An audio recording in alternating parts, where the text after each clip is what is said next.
They said a crippled girl had no place on the frontier. That she was nothing more than dead weight in a world built for the strong. When her father's blood soaked into the floorboards of their store, Clara Ashford learned the cruelest truth: mercy dies with your protector. The town of Willow Ridge had already decided her fate before the body went cold. But then a stranger rode in, a cowboy with secrets darker than the scars on his hands, and everything changed. This is the story of the girl nobody wanted and the man who refused to leave her behind.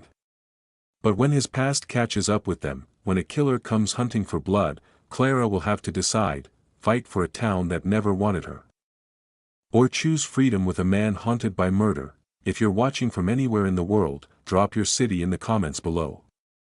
I want to see how far this story travels. Hit that like button and subscribe, because what happens next will break your heart and put it back together again. Let's begin. The first shot shattered the morning like breaking glass. Clara Ashford's hands froze over the ledger, ink spreading across the page where her pen had slipped. The number she'd been recording, $3.20 for flour, $1.50 for coffee, suddenly meant nothing.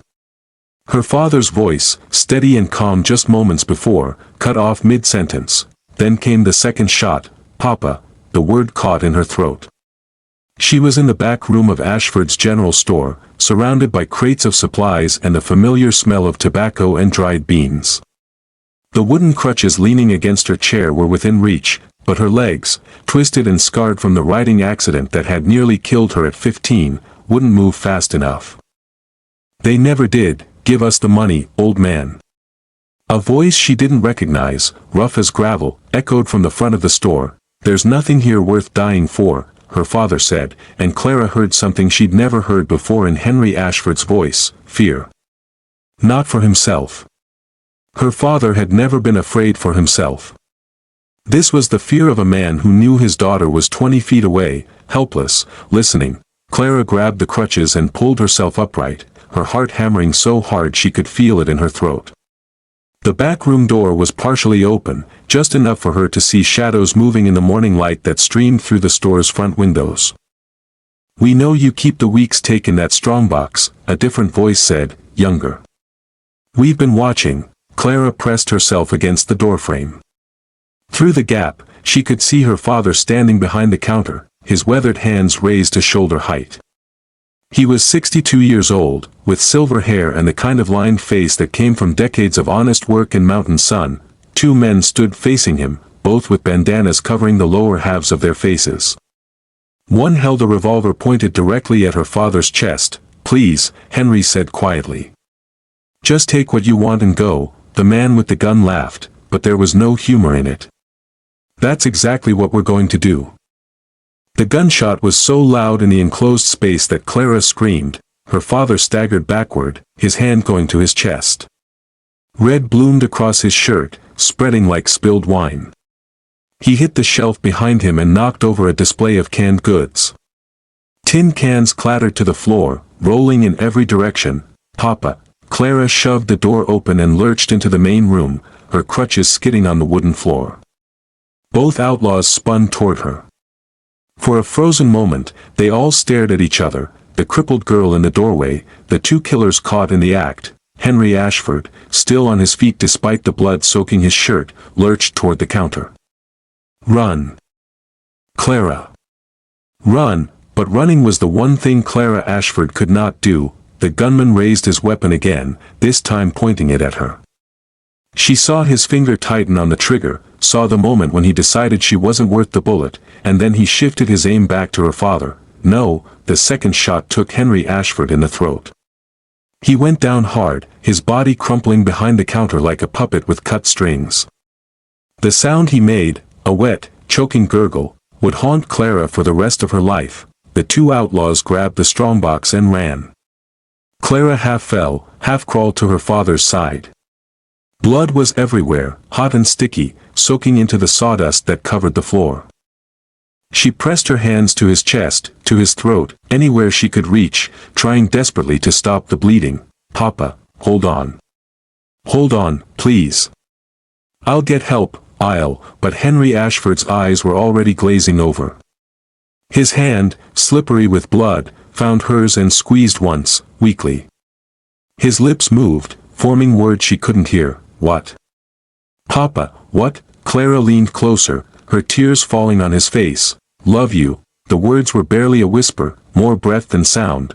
Then he was gone. By the time Sheriff Daniel Hayes and his deputies arrived, drawn by the gunshots and her cries, she had gone silent. She sat with her back against the counter, her useless legs stretched out in front of her.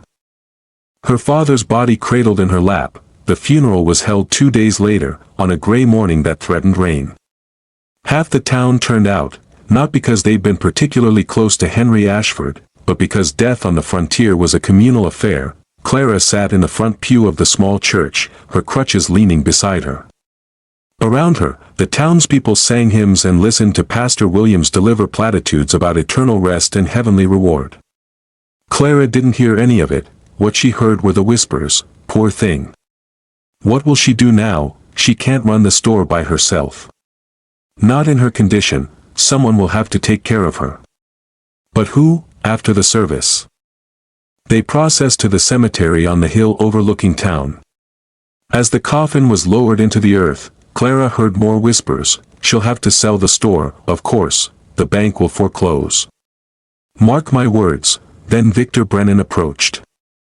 Brennan was one of Willow Ridge's town councilmen, a prosperous merchant who owned the competing general store on the other side of town. Miss Ashford, he said, removing his hat. My deepest sympathies. I wonder if I might have a word with you. About your situation. The council had been discussing it, he explained. They believed it would be best for everyone if arrangements were made for her care. Proper arrangements, the council believes. Brennan continued, the best course of action would be to sell the property, settle the debts, and use the remaining funds to secure your placement at the state institution in Denver. They have excellent facilities there for people with special needs. The words hit her like a physical blow. An institution. They wanted to lock her away in some miserable building full of the sick and unwanted, out of sight and out of mind. I don't have special needs, Mr. Brennan. I have injured legs. My mind works perfectly well. You can't take care of yourself. Not really. And there's no one here who can properly look after you. Other council members were gathering now, Mayor Walsh, Reverend Williams, Samuel Gates the banker. They formed a wall of respectability, of civic duty, of men who knew what was best. The decision has been made, Mayor Walsh said. We'll give you a week to gather your personal belongings. The store and property will be auctioned to settle debts. You'll be on the Denver stage 2 weeks from today. Clara felt something break inside her chest. Not her heart, that had already shattered when her father died. This was something deeper, some last fragile hope that the world might be fair. I won't go, she whispered. You don't have a choice, Mayor Walsh said. The decision is final. They left her there, standing beside her father's fresh grave, her crutches sinking slowly into the soft earth. The first drops of rain began to fall. Morning came gray and cold. Clara made herself get up, get dressed, go through the motions of living. The store was closed, would remain closed, according to the council's orders, until the auction, but Clara unlocked it anyway and went inside. Someone had cleaned up the blood while she was at the sheriff's house that first night. The floor was spotless, the overturned shelves righted, the scattered cans returned to their places. It looked exactly as it had before the robbery, except for the emptiness. Her father wasn't behind the counter. He'd never be behind the counter again. The door opened with a jingle of bells. Clara looked up, ready to tell whoever it was that the store was closed, and found herself facing a stranger. He was tall, well over 6 feet, with broad shoulders and the lean, hard build of a man who lived in a saddle. His clothes were worn but clean, denim pants, a faded blue shirt, a leather vest scarred with age and use. A gun hung low on his hip, tied down like he knew how to use it. His face was weathered, probably in his mid-30s, with eyes the color of creek water and a few days' worth of dark stubble on his jaw, but what struck Clara most was the way he looked at her. Not with pity, not with disgust, not with the calculation of someone measuring her worth and finding it wanting. He simply looked at her the way you'd look at any other person. We're closed, Clara said. Door was unlocked. His voice was low, rough at the edges. "I'm looking for supplies. Trail rations, coffee, ammunition if you've got it. The store is closed. There's another general store on, I know about Brennan's place." "I'd rather give my money to someone else." Clara studied him. "You know Mr. Brennan, met him yesterday when I rode in. Didn't care for him much." The stranger stepped further into the store. "Heard about what happened here. Your father." "I'm sorry, thank you. Also heard the council's planning to run you out." Clara's hands clenched in her lap. "News travels fast. Small town. Walls have ears." He picked up a can of peaches, examined it, set it back. "Seems to me a woman who can keep books and manage inventory can run a store just fine. Legs don't have much to do with it." Something in Clara's chest loosened just a fraction. "You'd think that." The council disagrees. The council sounds like a pack of fools. Despite everything, Clara felt the corner of her mouth twitch, almost a smile. "Are you always this blunt with strangers?" "Generally, yes." He turned to face her fully. "Name's James Dalton. Most folks call me Jim. I'm a drover, mostly, move cattle up from Texas to the railheads. I've been on the trail for 3 months and I'm low on supplies. If you'll sell to me, I'll buy. If not, I'll move on." There was something almost hypnotic about his directness. "No pretense, no games, just plain speaking. Why do you care about giving your money to me instead of Brennan?" Jim shrugged. "Like I said, didn't care for him. Plus, I've got a stubborn streak. When I see someone getting pushed around for no good reason, it rubs me wrong. You don't even know me, don't have to." "I know injustice when I see it," Clara considered. The council had told her to keep the store closed, but they didn't own it yet. "Not for another 2 weeks, all right," she said. "Tell me what you need." They spent the next 20 minutes assembling supplies. When she announced the total, $12.30, Jim counted out coins without hesitation. "You're good at this," he said. "I've been doing it since I was 15, the accident." It wasn't a question. "How did you know?" "You move like someone who used to move different. Someone who remembers what it was like before." He gathered his purchases. "I've seen men after the war with the same look. Bodies changed, but minds remembering." It was perhaps the most accurate description Clara had ever heard. "You're observant," she said quietly. "Pays to be." Jim hefted his supplies. "I appreciate the business, Miss Ashford. I expect I'll be in town a few more days. Mind if I come back if I need anything else?" "The store will probably be closed. The council doesn't own it yet." He met her eyes. "Until they do, seems to me you've got every right to run your business as you see fit." With that, he touched the brim of his hat and walked out. Clara sat alone in the empty store, staring at the $12.30 on the counter. It wasn't much. It wouldn't save her, but it was something. A small act of rebellion. A tiny assertion of her right to exist in this space. She opened the ledger and made a note in her neat, precise handwriting. "Sale to J. Dalton. $12.30. Paid in full." Then she underlined it twice. For the next 3 days, Clara continued to open the store. A handful of customers trickled in, mostly people who'd known her father and felt some loyalty to his memory. On the 4th day, Victor Brennan arrived. He barged through the door without knocking, his face red with anger. "What do you think you're doing, running my store? The council ordered you to close it." "The council suggested I close it." "They don't own it yet." Brennan stepped closer, looming over her. "Listen to me, girl. You're going to Denver whether you like it or not. The only question is whether you go quietly or whether we have to drag you onto that stage." But then footsteps sounded on the boardwalk outside. And Brennan took a deliberate step back. Jim Dalton walked in.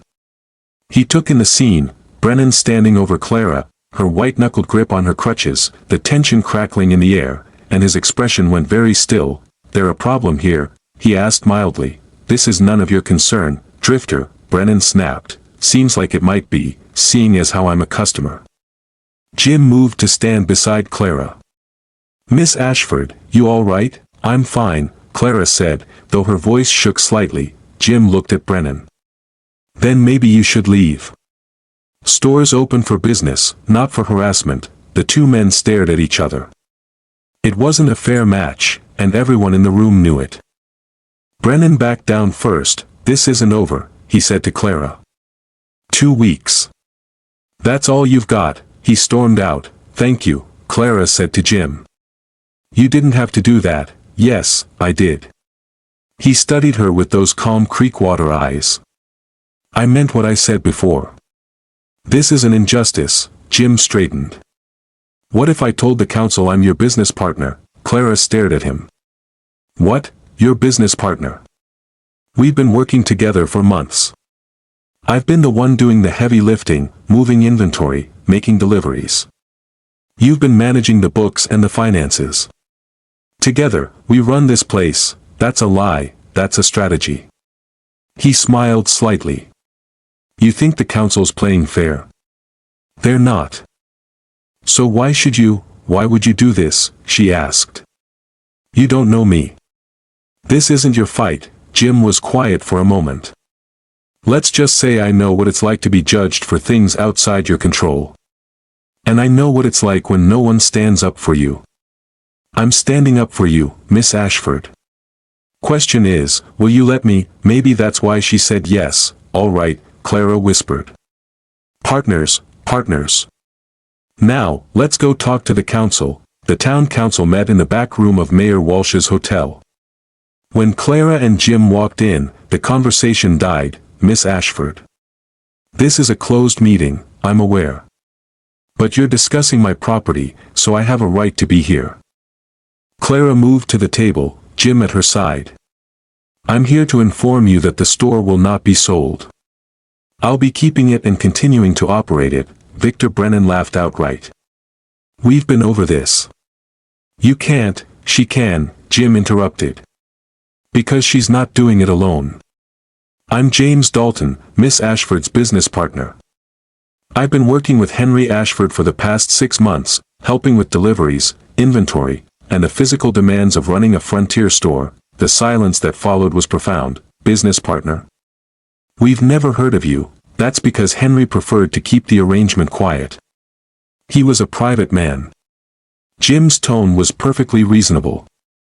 But I can show you receipts, delivery records, anything you need to verify my involvement. He couldn't, of course.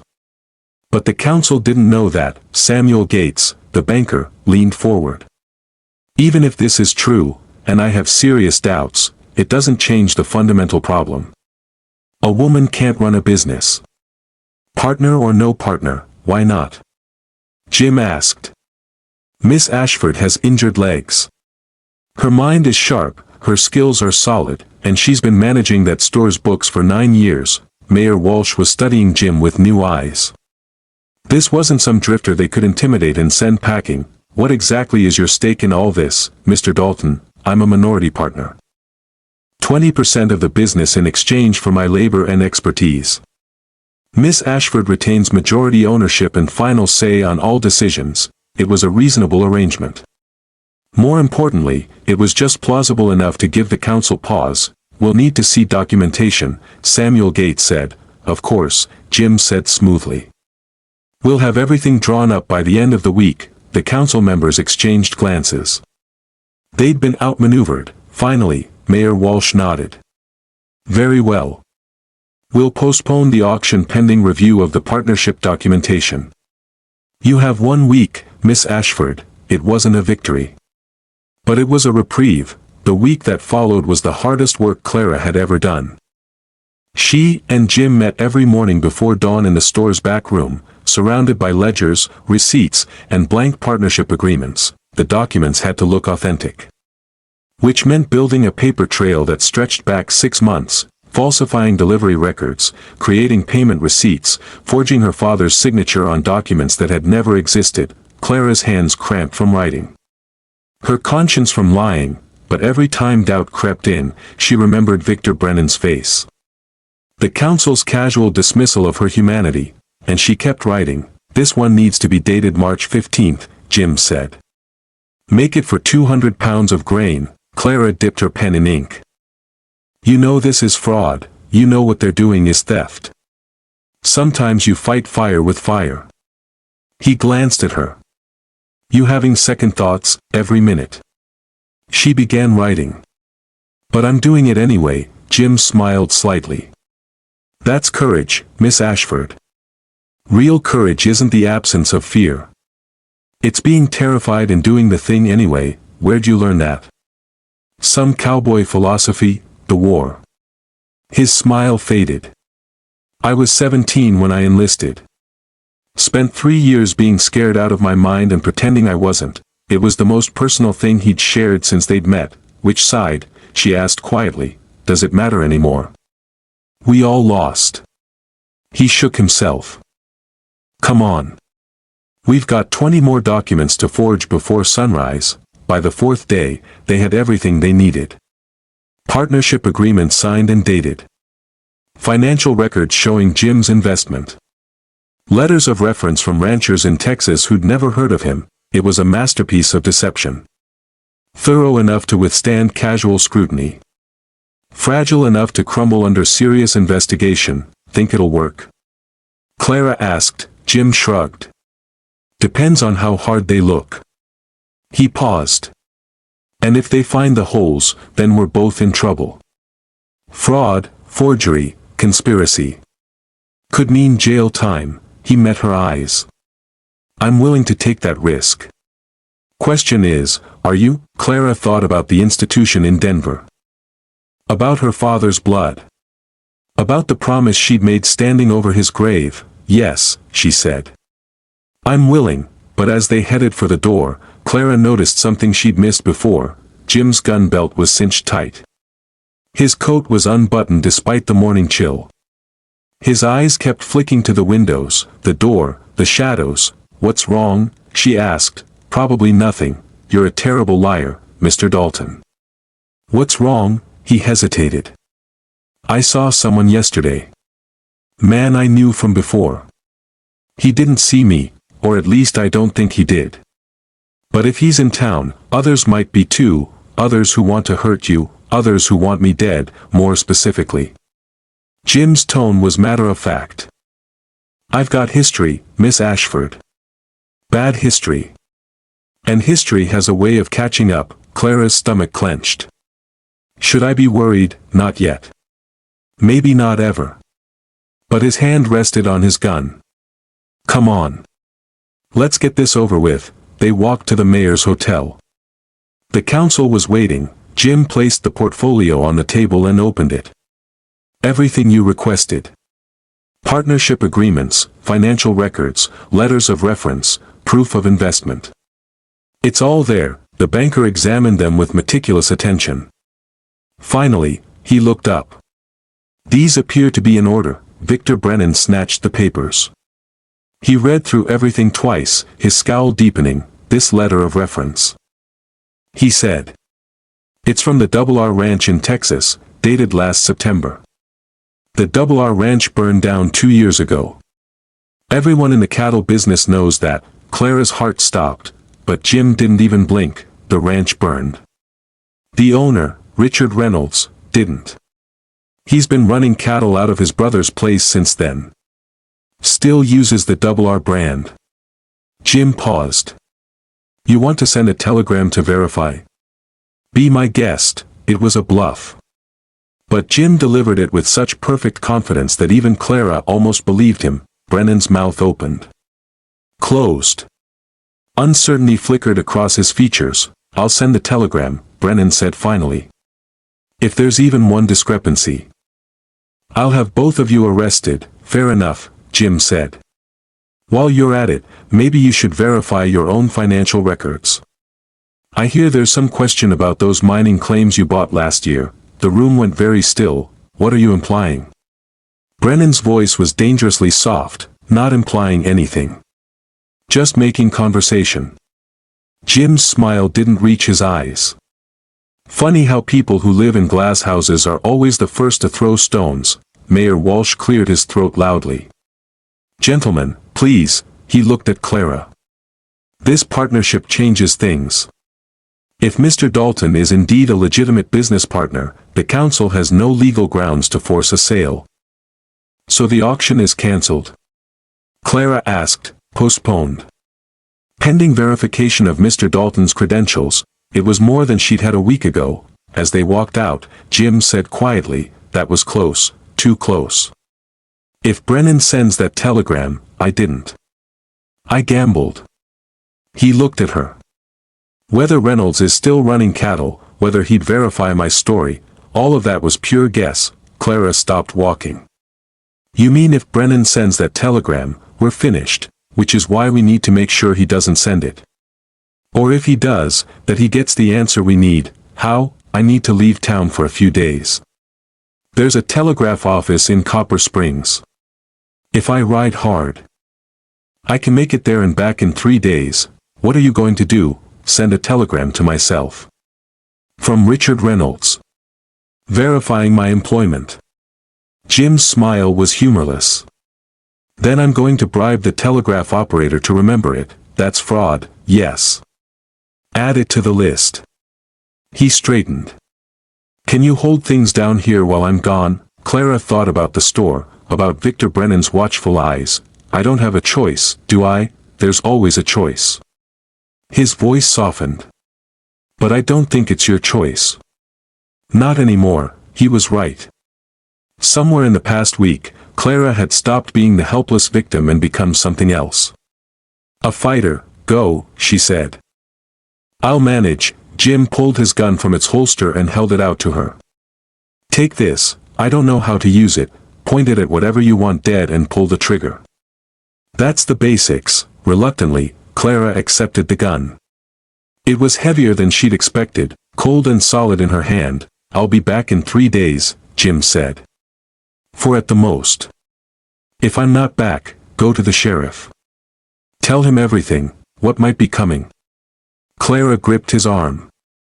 "Jim, what aren't you telling me? Nothing you need to worry about yet."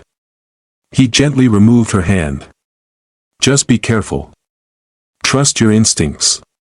And if anything feels wrong, anything at all, get somewhere safe." Before she could ask more questions, he was gone. Clara watched him go, the gun heavy in her hand, and felt the first real stirrings of fear. The next 2 days passed in strange, suspended tension.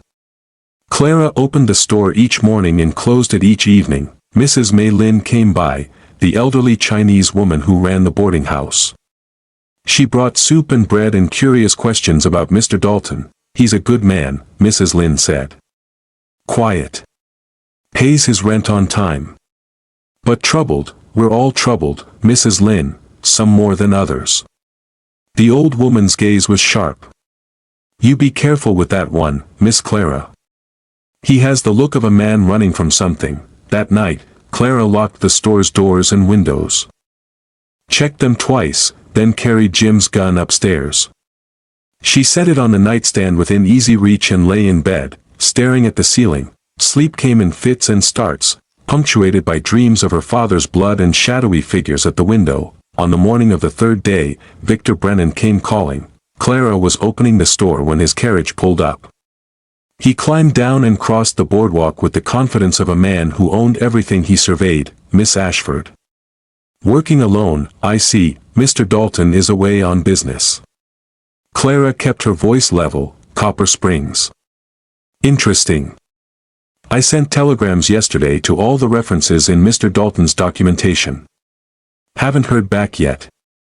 But I expect to soon." Clara's blood ran cold. But she kept her expression neutral. "I'm sure you will. Mr. Dalton's credentials are impeccable, we'll see." He stepped closer. "You know, this would all be much easier if you just accepted reality. You can't win. Are you threatening me, Mr. Brennan? I'm warning you. This building, this inventory, I'm prepared to make you a fair offer. Sell to me now. Walk away with enough money to start fresh somewhere else." "The answer is no." Brennan's jaw tightened. "Very well. But don't say I didn't give you a chance." He left. Clara stood in the doorway, her hands shaking. She pressed them flat against the doorframe and concentrated on breathing. Jim had been gone 3 days. If he didn't return soon, it was over. Please, she whispered to the empty street. Please come back. That evening, as Clara was closing the store, she heard hoofbeats, fast, urgent. She grabbed Jim's gun and moved to the window. A rider was coming up the street. As he drew closer, Clara's heart leapt. It was Jim. He dismounted before the animal had fully stopped and burst through the door. Did Brennan send those telegrams? Yesterday. He came by this morning to gloat. Damn. Jim pulled a crumpled piece of paper from his pocket. I got to Copper Springs. Sent the telegram. Bribed the operator. But it takes time for messages to reach Texas. If Brennan's telegrams beat mine, we're finished, Clara said. I know. They stared at each other. Both exhausted. Both terrified. Both too stubborn to quit. There's something else, Jim said quietly. While I was in Copper Springs, I heard things. Men asking about me. About a drover named Dalton. His hand drifted to where his gun should have been. They're getting close. The men from my past. If they find me here, they'll hurt anyone near you, Clara finished. I understand. No, you don't. He moved closer. These aren't outlaws looking for a payday. They're killers, Clara. Men I rode with. Men I betrayed. They want me dead. It was the first time he'd used her given name. Then leave, she said. Go now, before they find you. You'll be arrested the moment those telegrams come back wrong, maybe. Maybe I can convince them it was all you're doing. I'm not leaving you to face this alone. You don't have a choice. I'd be alone, Jim said quietly. I've been alone for 5 years, Clara. Running. Hiding. Never staying anywhere long enough to matter. You gave me something I forgot I could have, a purpose. A reason to stand still. Tears burned in Clara's eyes. Don't say things like that, why not? It's the truth. He reached out and took the gun from her hand. But instead of holstering it, he set it on the counter between them. I'm not leaving. We started this together. We'll finish it together. Whatever comes, that's insane, probably. His smile was crooked, tired, real. But I've done a lot of insane things in my life. This is the first one that feels right. Outside, the sun slipped below the horizon, painting the sky blood red. All right, Clara whispered. Together, together. Neither of them saw the figure watching from across the street, a man with hard eyes and a scarred face, his hand resting on the gun at his hip. The jail cell smelled of damp stone and despair. Clara had been here for 3 hours. Long enough for the shock to wear off and reality to set in. She was a criminal now. A forger. A fraud. The outer door creaked. Footsteps approached, uneven and labored. Jim appeared, leaning against the bars, his face pale, his shoulder seeping blood through his shirt. You shouldn't be out of bed, Clara said, neither should you be in a cell. His voice was rough. I told Matthews it was all me. The forgeries, everything. I told him you didn't know, and did he believe you? No. Because anyone with eyes could see we were in it together. Jim gripped the bars. I'm sorry. I never meant for this to happen. Yes, you did. We both did. We knew the risks. Clara stood, moved closer. What happens now? Judge arrives in 2 days. Matthews says we'll both face charges. Fraud, forgery, conspiracy. Could be 5 years in territorial prison. 5 years. There's another option, Jim said quietly. Matthews stepped out. Left the keys on his desk. We could be 10 miles away before he notices. Clara looked at him sharply. You want to escape? Add jailbreak to our list. I want to survive. We're not getting a fair trial here. Brennan owns the judge. He'll make sure we're convicted. Our only chance is to run. Run where? They'll send marshals. We'll be fugitives for the rest of our lives. Better fugitives than prisoners. It was tempting. The keys were right there. They could disappear into the vast wilderness, but running meant abandoning everything her father had built. Meant letting Brennan win. Meant spending the rest of her life looking over her shoulder. No, she said softly, Clara, I'm not running. I'm tired of running. Tired of hiding. Tired of letting other people decide what I'm worth. She moved closer. You should go. Take the keys, take your horse, ride far. But I'm staying. To face this, you'll go to prison, maybe. Or maybe I'll fight. Maybe I'll make so much noise that Brennan can't bury me quietly. Her voice strengthened. I shot at a man yesterday. Jim. First time in my life. And you know what I felt. Power. Control. Choice. I'm not giving that up to run and hide. Jim stared at her for a long moment, then slowly, he smiled. Broken, bloody, but real, you're either the bravest woman I've ever met or the craziest. Can't it be both? Yeah. I suppose it can. He reached through the bars and took her hand. All right. We stay. We fight. But we do it smart. We need leverage, like what? He has all the power, not all of it. He's got secrets too. Jim's expression turned calculating. When I was in Copper Springs, I heard things. Rumors about Brennan and those mining claims. About bribing federal land inspectors to certify worthless properties as valuable. Then selling shares to investors, that's fraud. Federal fraud, exactly. If we can prove it, if we can show the council their upstanding businessman is as dirty as we are, maybe we can force a stalemate. He drops the charges. We keep quiet about his schemes, that's blackmail, that's survival. Jim squeezed her hand. You said you wanted to fight. This is how we fight. Before Clara could respond, the outer door banged open. Deputy Matthews stumbled in, smelling of whiskey. Behind him came Mrs. May Lynn, carrying a basket covered with a cloth. I bring food for prisoners, the old woman announced. Deputy says is allowed. Matthews waved vaguely at the cells. Yeah. Fine. Just make it quick. Mrs. Lynn moved to Clara's cell, passing the basket through. Under the cloth, nestled among bread and cheese, was a folded piece of paper. Clara palmed it smoothly, tucking it into her sleeve. You are a kind woman, Clara said loudly. Thank you, is no trouble. Everyone deserves kindness. Mrs. Lynn's eyes flicked meaningfully to Matthews, then back to Clara. I tell others in town about your situation. Many people not happy about arrest. Many people think council is too harsh. That's nice, but I don't think public opinion will help much. You would be surprised what public opinion can do. Mrs. Lynn patted her hand. Have faith, Miss Clara. Truth has a way of coming to light.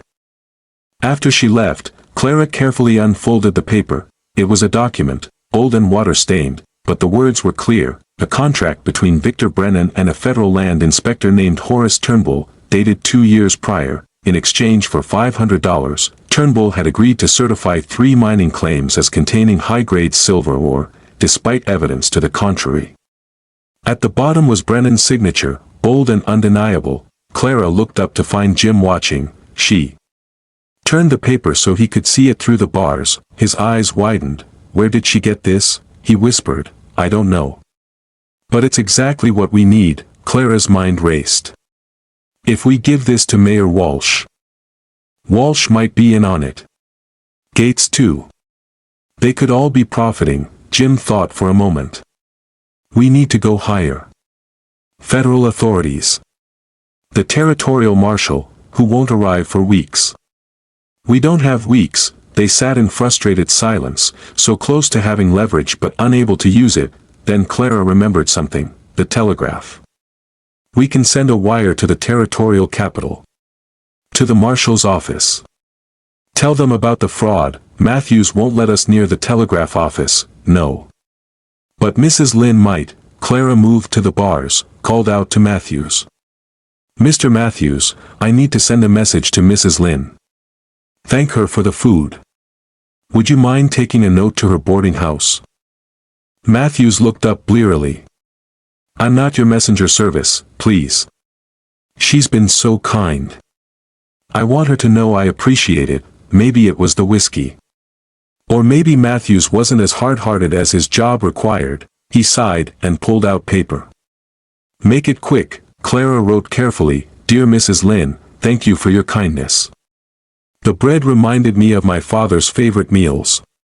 I hope someone will send word to my family about my arrest, particularly my cousin Martha in the territorial capital, who works near the marshal's office. Your friend, Clara. Clara had no cousin Martha, but Mrs. Lynn would understand. Matthews took the note without reading it carefully and left. The moment he was gone, Jim spoke urgently. This is a long shot. Even if Mrs. Lynn understands, even if she sends the telegram, the marshal might not care. It is a desperate ploy by criminals trying to avoid conviction, Clara pointed out. That doesn't make it wrong. Brennan has been stealing from people for years, and if exposing him doesn't save us, Clara met his eyes. Then at least we'll have tried. At least we'll have fought back instead of accepting our fate. She paused. That's worth something, isn't it? Yeah, Jim said quietly. It is. The next day crawled by with agonizing slowness. Matthews brought food, brought water, ignored Clara's questions about telegrams. But as afternoon bled into evening, something changed. The foot traffic increased. Voices rose in argument outside, then the door burst open and Victor Brennan stormed in, his face purple with rage, followed by Mayor Walsh and a pale, frightened-looking man Clara didn't recognize. Where is it? Brennan demanded, gripping the bars. Where's the document? Clara kept her expression neutral. I don't know what you're talking about. Don't play games with me, girl. Someone sent a telegram to the territorial marshal, claiming I've been involved in land fraud. They mentioned a contract with Horace Turnbull. He shook the bars. That contract was destroyed. I watched it burn. So how did you get a copy? I didn't get anything. I've been in this cell. Brennan turned to Matthews. Who's visited her? Just Mrs. Lynn bringing food and Dalton. But he didn't pass her anything. Matthews looked nervous. What's this about fraud, Mr. Brennan? Nothing that concerns you. But Brennan's eyes were desperate now. Cornered. The marshal is sending an investigator. He'll be here in 3 days. I need that document before he arrives. I told you, I don't have it. Then who does?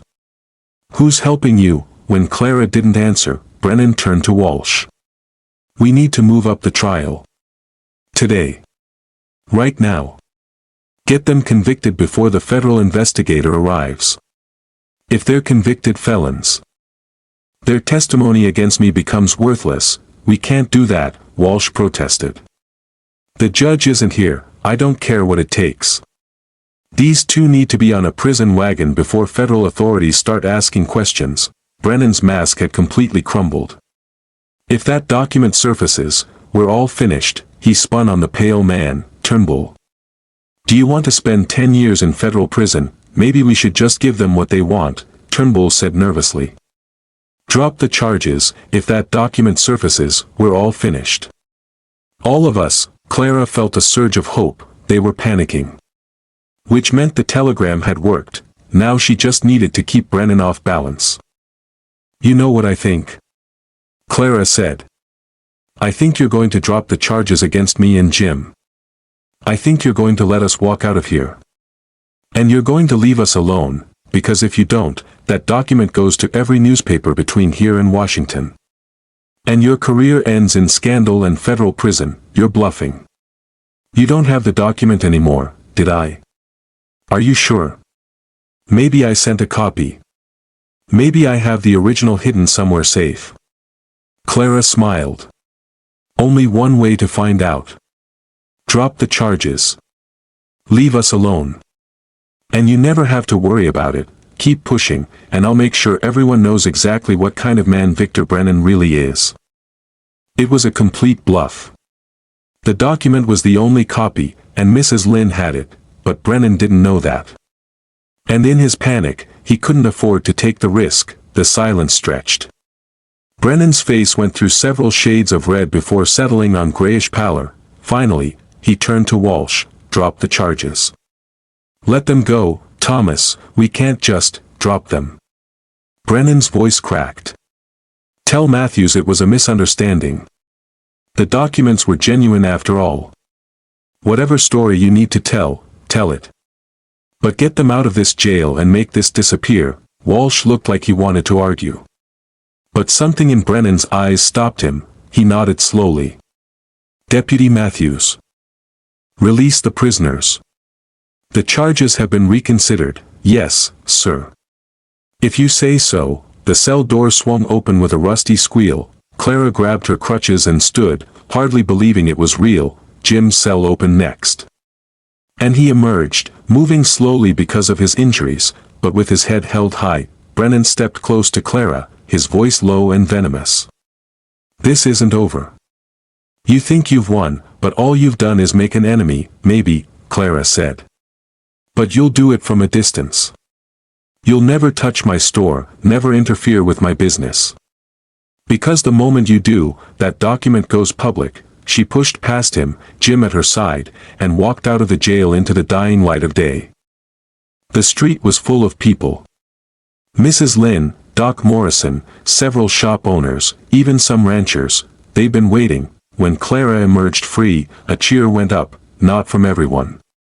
Plenty of faces remained disapproving, but enough to matter. Enough to show that some people in Willow Ridge still believed in justice. Mrs. Lynn pushed through and embraced Clara carefully. I send telegram like you ask. And I keep documents safe. Very safe, thank you, Clara whispered. You saved us, you save yourself. I just help little bit, the old woman smiled. Now you must decide. You stay in this town that treats you so badly. Or you go make new life somewhere better. It was the question Clara had been avoiding. She was free. The charges were dropped. Her store was still legally hers, but Willow Ridge had made its feelings clear. Most of the town still saw her as a burden. Staying meant fighting that perception every single day for the rest of her life. She looked at Jim, who was watching her with those steady creekwater eyes. What do you think? I think we've got choices now. Real choices. He paused. We could stay. Make a go of the store. Prove everyone wrong. Or we could sell it, take the money, start fresh somewhere no one knows us. Either way, I'm with you. If you want to stay and fight, I'll fight. If you want to leave, I'll leave. Your choice. Clara thought about her father's store. About the years of work he'd put into building something solid. She thought about his blood on the floorboards. About his final words. About the promise she'd made to honor his memory, but she also thought about the whispers. The pity. The constant battle to prove her worth to people who'd already decided she had none. She thought about Marcus and his gang, still out there somewhere, waiting. She thought about Brennan's threat. His promise to destroy her eventually, and she realized something that felt like freedom. I want to leave, she said. Not because I'm giving up or running away. Because I'm choosing something better. Choosing a place where I can build a life instead of constantly defending my right to have one. Jim's smile was genuine. Relieved. Where do you want to go, West? Somewhere new. Somewhere growing. Somewhere that needs people who can work hard and don't care about what's proper. She looked at the store, at the building that had been her entire world for 9 years. We'll sell it. Get a fair price. Use the money to start something new, a trading post, maybe, Jim suggested. Somewhere along a new trail or near a growing settlement. Someplace where we can build from the ground up, together, Clara said. As actual partners this time. No lies, no fraud. Just honest work, together, Jim agreed. They spent the next week settling their affairs. Doc Morrison bought the store, paid a fair price too. Sheriff Hayes recovered enough to sit up and shake Jim's hand, thanking him for trying to protect him. The federal investigator arrived and spent 3 days interviewing people about Brennan's mining scheme. Clara gave him the document, told him everything, and watched with satisfaction as Brennan's empire began to crumble. On the morning they left, Clara stood in front of her father's grave one last time. She brought wildflowers, placed them carefully on the mound of earth. "I'm leaving, Papa," she said quietly. "I know you wanted me to stay. To keep the store. But I can't. This town will never see me as anything but a burden." She touched the headstone. "I hope you understand. I hope wherever you are, you know I tried. I fought as hard as I could. But sometimes the bravest thing you can do is know when to walk away." The wind rustled through the grass, carrying the scent of sage and distant rain. Clara chose to believe it was her father's way of saying he understood. That he approved. That he wanted her to be happy more than he wanted her to maintain his legacy. Jim waited at the cemetery gate with 2 horses. He'd spent the last week training the gentler one to accept a special saddle he'd designed, one with extra support and straps that would help Clara stay mounted despite her damaged legs. It wasn't perfect. But it was better than she'd ever hoped for. "Ready?" he asked as she approached. "As I'll ever be." He helped her mount, careful of her legs, making sure she was secure before handing her the reins. Then he swung up onto his own horse and looked at her with a question in his eyes. Clara took a deep breath. Looked back at Willow Ridge one last time, at the buildings and streets that had been her prison and her battlefield. Then she turned her horse west. "Let's go," she said. They rode out as the sun climbed higher. 2 figures growing smaller against the vast landscape. Behind them, Willow Ridge continued its daily routines, already forgetting the crippled girl and the cowboy who dared to challenge its certainties. But ahead lay possibility. Territory so new and unmapped that no one could say who belonged there and who didn't. 3 months later, they reached a growing settlement in Montana Territory, a place where the railroad was coming and new businesses were needed. Using the money from the store, they built a trading post at the crossroads of 2 major trails. Clara managed the books and the finances, negotiated with suppliers, built relationships with customers. Jim handled the physical labor, the heavy lifting, the security. Together, they created something neither could have built alone. The trading post prospered. Within a year, they'd expanded to include a small restaurant where travelers could get hot meals. Within 2 years, they'd built a house behind the trading post, a house designed with Clara's needs in mind, with ramps instead of stairs and wide doorways for her crutches. And somewhere in those 2 years, the partnership evolved into something more. It happened gradually. Shared glances and comfortable silences and hands that found each other across the dinner table. On a spring evening, much like the one when they'd first met, Jim asked Clara to marry him, and she said yes without hesitation. They married in the trading post, surrounded by customers who'd become friends and neighbors who'd never known them as anything but equals. There was no pity in anyone's eyes. No whispers about propriety or capability.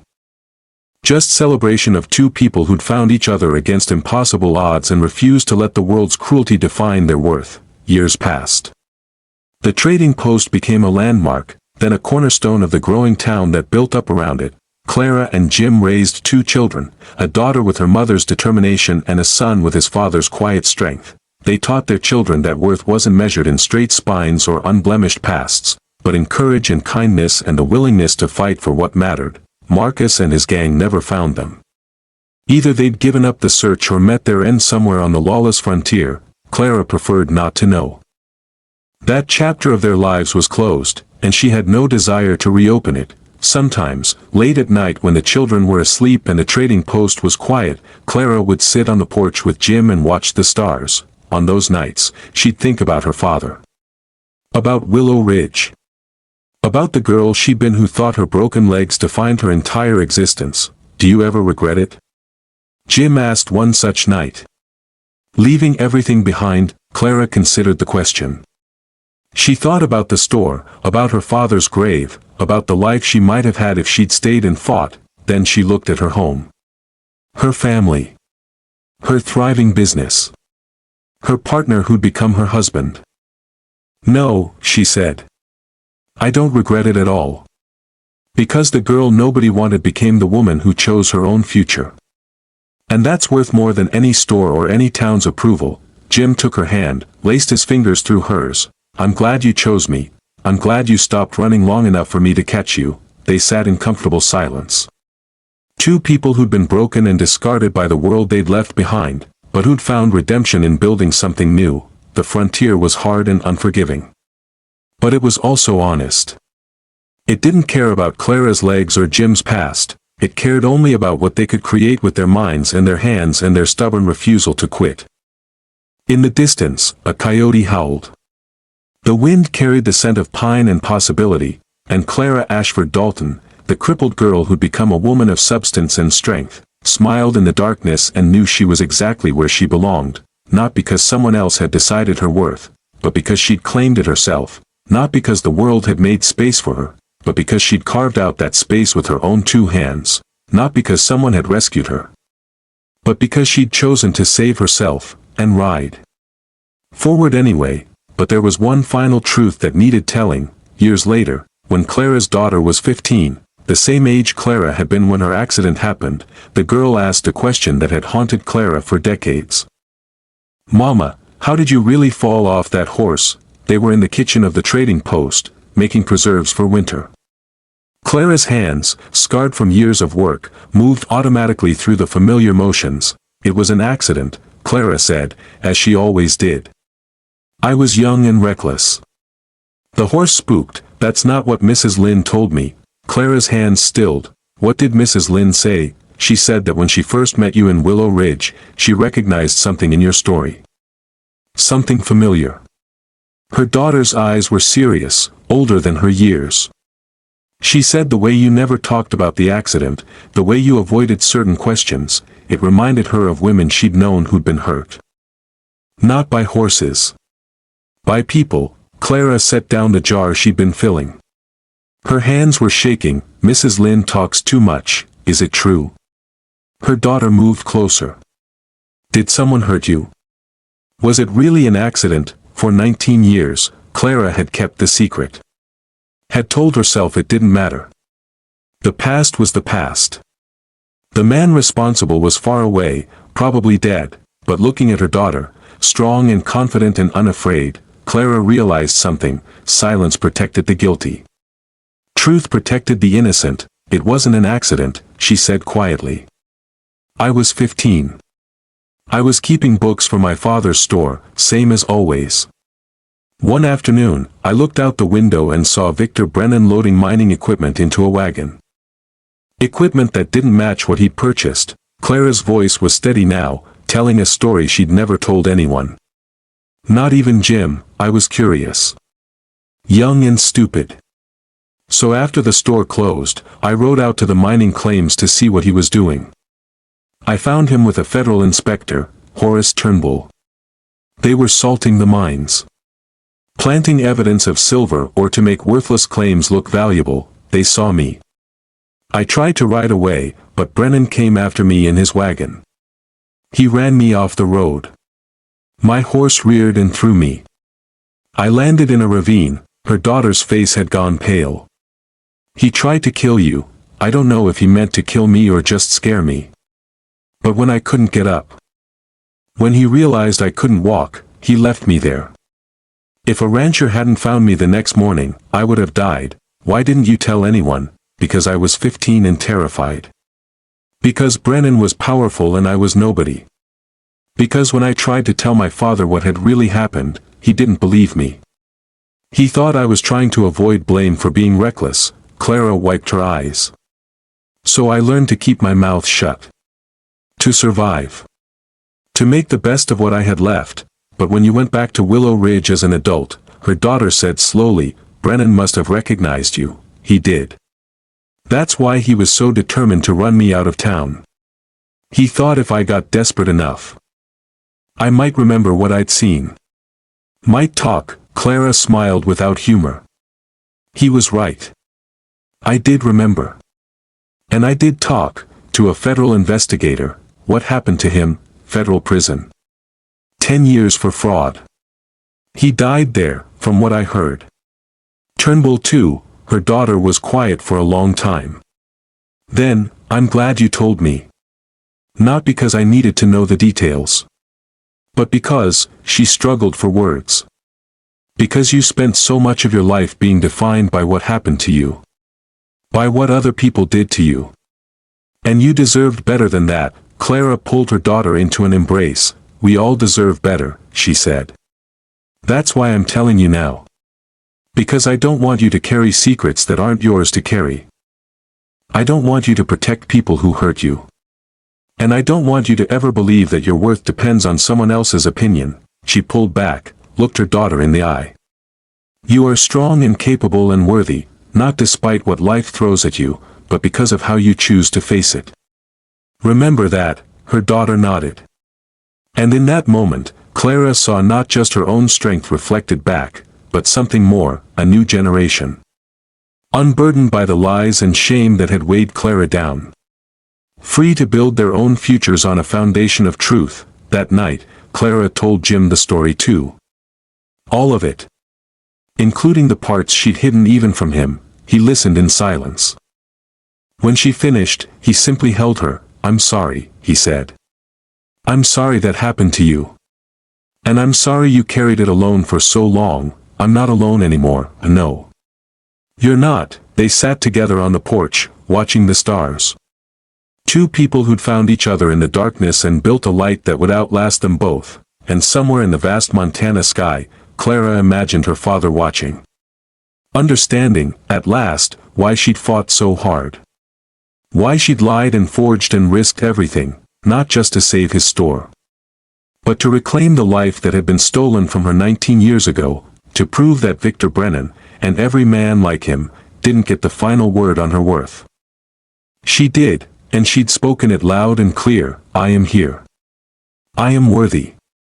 And I refuse to be erased." Thank you for staying with Clara and Jim through every twist, every fight, every moment of pain and triumph. Their story reminds us that worth isn't determined by circumstance, but by choice. That courage isn't the absence of fear, it's action in spite of it. And that sometimes, the bravest thing we can do is walk away from what's killing us to build something better. If this story touched you, please like this video and subscribe to the channel for more cinematic stories that celebrate resilience, redemption, and the human spirit. Drop a comment below telling me which moment hit you hardest. Was it Clara's first stand against the council? The revelation about Jim's past? Or that final truth about her accident? Your support helps these stories reach others who need to hear them. Thank you for being here. Until the next story, stay strong, stay brave, and remember, you are the author of your own worth. See you in the next one.